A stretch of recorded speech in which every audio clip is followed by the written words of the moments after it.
And, Keith, speaking of Kenny, and I've said this before, Kenny and Shawn make themselves very accessible to us as far as the media. There are a lot of places, and we don't always get to talk to Keith one time, but they've been talking a lot about the sparring situation that you guys went through, and Kenny's gone as far as to say that I think you turned your back or you ran or you moved.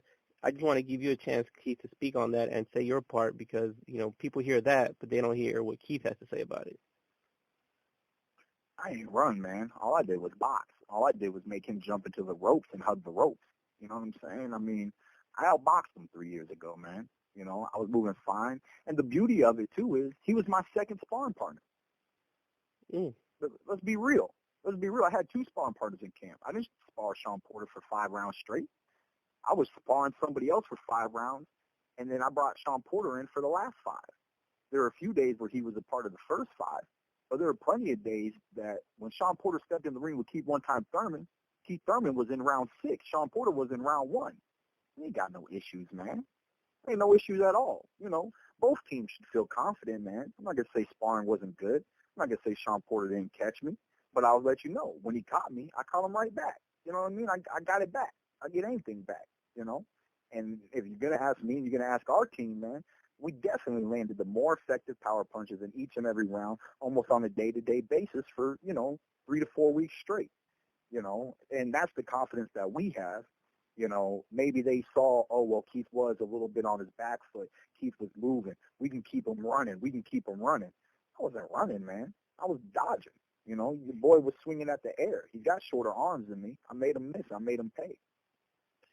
That's what's up, Keith. Hey, Keith, did you get a chance? I don't know if anybody's asked this. Did you get a chance to see, you got supposed to fight in March, and he did like a 12-round sparring session with Leonardo Tyner, and they streamed it on Facebook. Did you ever get a chance to look at that, or what was your reaction to that? No, I didn't get a chance to look at it. My boys at the gym did, some of the young fighters and things of that nature. They saw the work. And I heard a lot of people were dogging the work. The funny thing is, Leonardo Tyner was one of my sparring partners once upon a time. I brought him into a camp too. And the thing is, you can ask Tyner. Tyner's never been 12 rounds with me. I'm not gonna request 12 rounds out of somebody who's not a world champion. That's just you don't do that in camp. I don't do that in camp. Y'all can do whatever you want to do.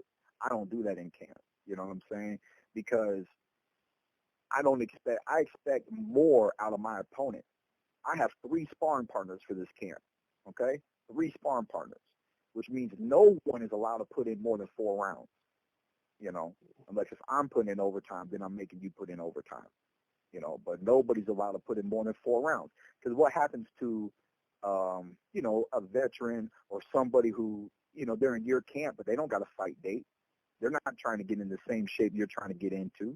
So after round 6, man, it should be a walk in the park. You know what I mean? They shouldn't have the strength and conditioning that you have accustomed yourself to be ready for this 12-round bout. So that's why we always like to throw them out. And I don't think, there's no way when Tyner was in my camp that he could have done more than possibly 4 to 5 rounds straight with me. So just to hear that Shawn went 12 rounds straight with a sparring partner, and I heard my boys told me Tyner admitted how tired he was. That should be expected, and you're not going to get that kind of performance from me. Plus, Tyner's got the wrong height. Tyner's got the wrong reach. I'm very methodical when it comes into the sport of boxing, and I think that's what makes me different from other fighters is how you can train as hard as you want. In my opinion, you need to train efficiently. Efficient training goes a lot further than just hard training or pushing yourself. You need to push yourself in an efficient manner. And Leonardo Tyner is not Keith Thurman.